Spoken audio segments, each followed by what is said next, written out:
Why did that team that was invincible, why did it not kick on? Why did it not become a dynasty? I think the stadium. We had to move into the stadium. We had to, I think money wasn't available. In 2 years, we nearly lost the Invincible team.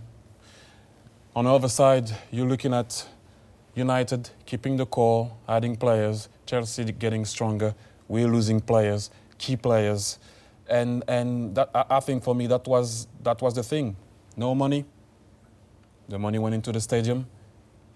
And we were losing players every single year after that. And it became very difficult for us. What was the change? You look at the difference now following the Invincible year, when you win the league, and how quickly it changes. We didn't improve. Like I just said before, we did not improve. Those guys, you guys, were improving. Chelsea did also at the time because they were powerful at that time, the 2 years after we stayed Invincible. Some injuries.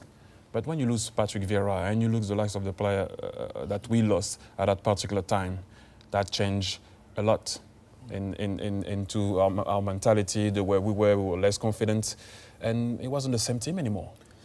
I think, look, over the last 10 years, Arsenal haven't won the league. And there are some factors in that I would say give Arsene Wenger some sort of reason why they wouldn't have won the league in the last 10 years. I take Thierry's point on board. I think this is a genuine reason.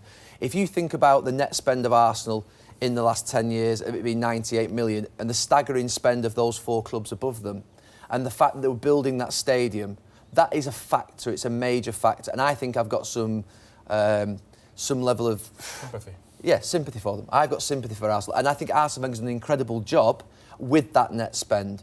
Where I've got less sympathy is the type of players that have been signed in that period. And if we just look at this, the signings here, and for me, if you look at those two teams we've just discussed, and Thierry's used the word balance, and we've talked about the likes of Vieira, Petit, Gilberto, Edu, Keown, Campbell, Toure, Adams, Bold, all strong people.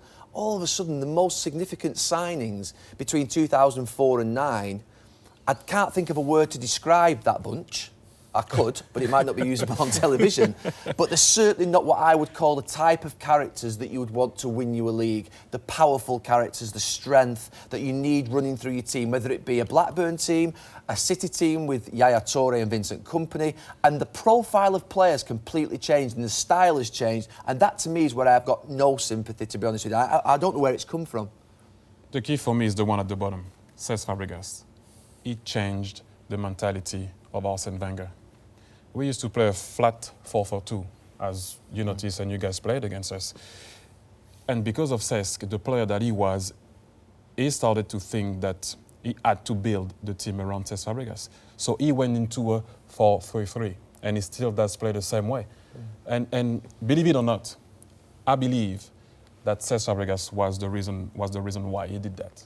Well, he come from Barcelona himself. Now, we talk about teams now copying Barcelona. Do you think he was copying the first Barcelona of Rijkaard, of Iniesta, Xavi in that midfield, where he thinks this is the way going forward now? No, I just think that really Cesc was the man at the time, obviously with the likes of Hleb on this side and Adebayor stretching the team, but he really did believe that Cesc was going to be the guy for a very long time at Arsenal and building that team around him. Well, why would one player change your whole sort of philosophy at a club? I think of Mourinho. He's got a template how to win the league. He's been away for 7 or 8 years. He comes back. He wins the league. Not exactly the same, but similar. If you're successful, those two central midfield players, Petit, Vieira, powerful in there, why do you think I'm going to Cesc Fabregas and say I'm going to totally change? If you've got a template of how to win the league, why would you change that? The way Cesc was, I guess, efficient and controlling the game behind Adebayor, I think he reinforced the way he saw it. Because the year I left, maybe they were waiting for that. They nearly won the league. Arsenal nearly won the league, and Cesc was brilliant behind Adebayor. And they had a good run also in the Champions League, if I remember well. But I stay on that. It was because of Cesc. And I know you might think, really? I mean, you went from Petit, Vieira, Gilberto, Silva, to that. I take your point on Cesc Fabregas, and half believe it. But Cesc Fabregas went to Chelsea Football Club last season. Jose Mourinho puts Matic alongside him. He puts Ramirez maybe alongside him in certain games. And so you could say, OK, he influenced the decision of Arsene Wenger. But don't put Len Flamini alongside him. But taking that forward, you could make one mistake by playing, say, for instance, Flamini with Fabregas and not being powerful enough. But then you sign Arteta and you turn him into a midfield player. Rosicky signs a wide player, turns him into a midfield player. Ramsey plays midfield even though he's a wide midfield player. Cazorla now, this team here that we've got in front of us, so for 10 years it's not just Cesc Fabregas, it's a continual string of errors. It's a sustained period of time. This you could add more to it. I'm sure that players who've played in that central who are small, who are diminutive, who are good football players, who are not even central midfield. Oxlade-Chamberlain. I mean, look, I've got great respect for Arsenal as a football club. I think they're a fantastic football club. I think Arsene Wenger's job is absolutely amazing. But this is I just cannot get my head around why you would not sign players of power to assist these talented players that you've got to enable them to win the league. It's the one big, if you like, black mark that I've got against Arsene Wenger in this last 10 years of why he hasn't identified the issue with these types of players in central midfield, because they cannot win the league with those types of players. It can't happen. He did identify it as soon as he come. Vieira was one of his first signings. His first summer was Petit. I just don't see how he's gone away from that. Go on, Thierry. Why do you think that's happened then? And Gary's saying there, you cannot win the league, you said, Gary, with those two. I don't think you can with those two in midfield. I don't think so, no. I think that's a good pair, personally. Good enough to win the league? With the team that he has, I think that's a good pair. Now, would I have gone, for example, for Schneiderlin or someone else? I think I would. I would have tried to bring someone else, and I agree with you on that. Since he didn't bring someone, I think that's the strongest partnership that he can have there. I think it's the strongest partnership he could possibly have. I think McCarthy and Barry are a good pair, but I don't think they'll win you the league. And I think are we talking about Arsenal here? I'm measuring Arsenal because I remember them as being title winners. Are we still measuring them as title winners? Yes. Because I think they're a good pair. So if we're measuring them as title winners, they're not a good pair. They're not. You think that's not good enough? It's good enough. That's the best Arsenal have got I don't think now. it's good enough to win the league, personally. Do you? I think that the team that they have at the moment, I think that's good enough. Yeah, but it's not good enough to win the league. I think that's not where, for me, I would, like I said before, try to get another holding midfielder / creative, however you want to call them nowadays. But I think they're missing a striker too, like I said before, another centre-back maybe. But for me, that's good enough. In the league. To win the league.